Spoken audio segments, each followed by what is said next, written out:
Hello and welcome to BYJU'S Exam Prep. Welcome to our daily quiz. Before we begin, we have an important announcement.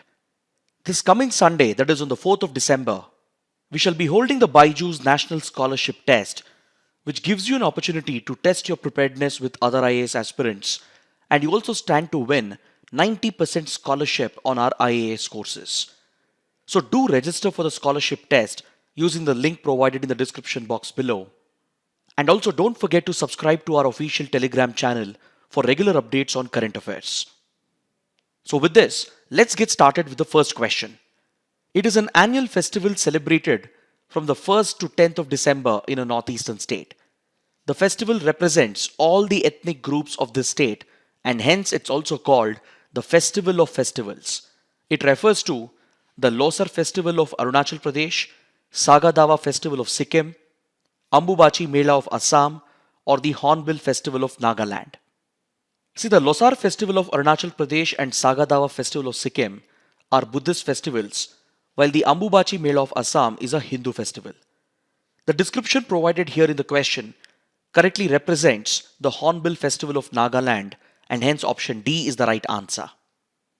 This topic is in news because according to this press release from the Vice President's Secretariat, Vice President Sri Jagdeep Dhankar has inaugurated the Hornbill Festival in Nagaland yesterday. The Hornbill Festival is also referred to as the Festival of Festivals in Nagaland, as it brings together all the ethnic groups of the state to celebrate the ethnic diversity of Nagaland and to promote its rich cultural heritage. It is celebrated every year in the first week of December, and the festival was started in 2000 with the direct support of the state government. It is named after the Indian hornbill, which finds unique references in the tribal folklore of Nagaland and as well as in several other ethnic groups of Northeast India. This festival does have connections with agriculture and harvest, and it is collectively celebrated and marked by all the major ethnic tribes and ethnic groups of Nagaland. This festival brings out the cultural richness of Nagaland and has also become a major tourist attraction, as one gets to witness unique cultural elements such as the Naga warrior log drums, which you can see in the image over here, colorful headgear inspired by animals and birds, the soulful war cry of the martial tribes, and their exquisite colorful costumes represents the cultural heritage of Nagaland and becomes the highlight of this festival. Now let's take a look at the second question. Agni Warrior is a military exercise between India, Bangladesh and Sri Lanka, India and Singapore, India, Indonesia and Thailand, or India and France. The correct answer is option B. Agni Warrior is a military exercise between the Indian Army and the Army of Singapore. This topic is in news because according to this press release from the Defense Ministry, Agni Warrior exercise has taken off between the Indian Army and Singapore Armed Forces at Maharashtra. These frequent military exercises between India and Singapore highlight the unique defense relations between the two countries. The two sides also take part in joint naval exercises under SIMBEX, and they even have a unique arrangement where India allows Singapore Air Force to make use of the air bases in India to train their pilots.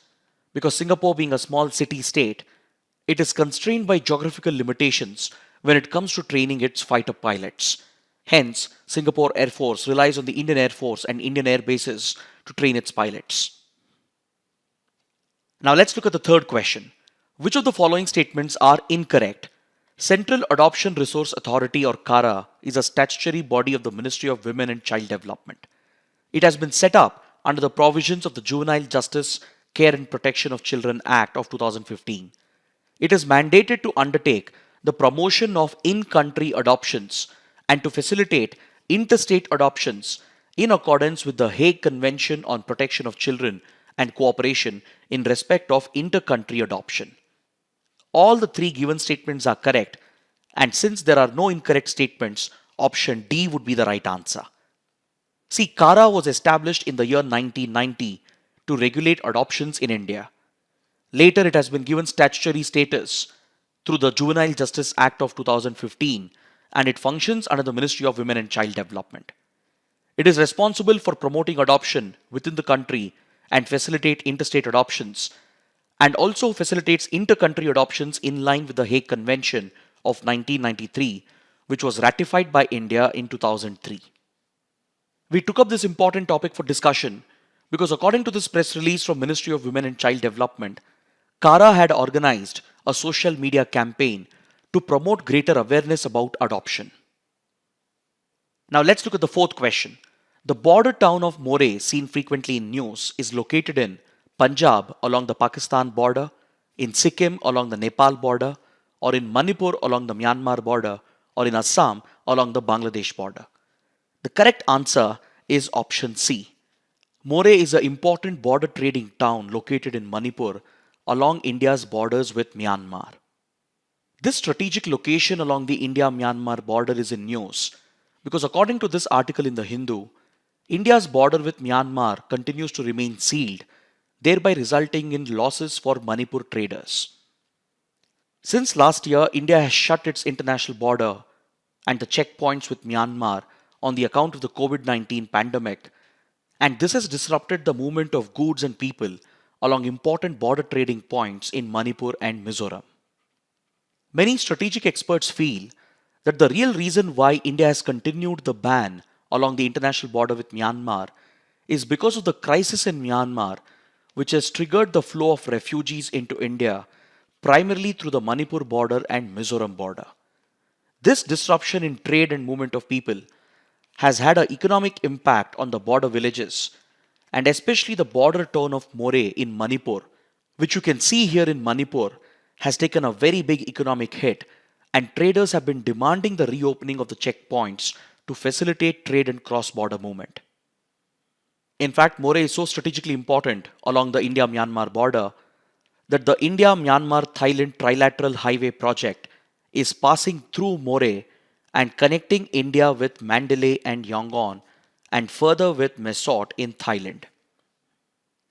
Now let's take up a question from the 2022 prelims paper. If a major solar storm or solar flare reaches the Earth, which of the following are the possible effects on the Earth? GPS and navigation systems could fail, tsunamis could occur at equatorial regions, power grids could be damaged, intense auroras could occur over much of the Earth, forest fires could take place over much of the planet, orbits of the satellites could be disturbed, shortwave radio communication of the aircraft flying over polar regions could be interrupted. The correct answer is option C. See, solar storms or solar flares, they have nothing to do with tsunamis or forest fires, but they do have a direct impact on all forms of communication, including space-based communication and as well as communication on the Earth and in the Earth's atmosphere, and also on power transmission. Now coming to the fact of the day, let's talk about freshwater turtles, particularly their conservation status in India, since Hindu carries a very important article on freshwater turtles. The article highlights the threats faced by freshwater turtles and the efforts being undertaken by conservation experts with the backing of the government to protect the freshwater turtles.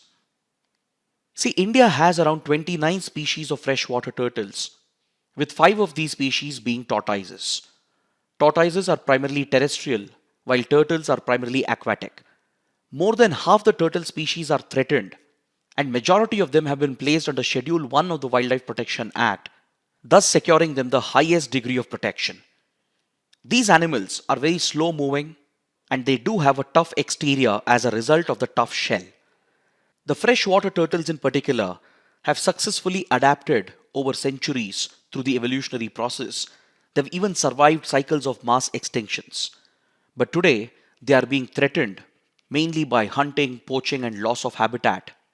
And the threat faced by them has increased exponentially as a result of large-scale trafficking and smuggling. Freshwater turtles and even tortoises, they are illegally traded as pets. Their meat is also consumed, and even the callipee is extracted to prepare medicines, which is basically a soft gelatinous substance present under the shell of the turtle in various traditional systems of medicine. And it is also attached with a lot of superstitious beliefs in Asian culture, and hence it finds a big market in the Asian black market. India happens to be a major source and destination for the illegal trafficking of turtles and tortoises. And it's in this context that India's Ministry of Environment, Forest and Climate Change took a landmark step at the Conference of Parties to the CITES Convention recently by proposing the transfer of two species of freshwater turtles found in our country to Appendix 1 of the CITES Convention. The CITES Convention, which stands for Convention on International Trade in Endangered Species, is an international treaty to ensure that the trade of endangered species is regulated. Those species listed under Appendix 1 of the CITES receive the highest degree of protection, with a complete ban on the international trade of these endangered species. So India proposed the listing of red-crowned roof turtle and the leaf soft-shell turtle, and this was accepted by the CITES Convention. The change in its conservation status under the CITES will help in protecting the red-crowned roof turtle, which is found only in the Chambal region, specifically in the National Chambal Gharial Wildlife Sanctuary. So this unique species of turtle is found across Rajasthan, Madhya Pradesh and UP, with main concentration in the Chambal belt, and the threats have increased against the turtle. This species has been listed as one of the 25 most threatened freshwater turtles in the world, along with the northern river terrapin, which is only found in the Sundarbans of West Bengal and Bangladesh.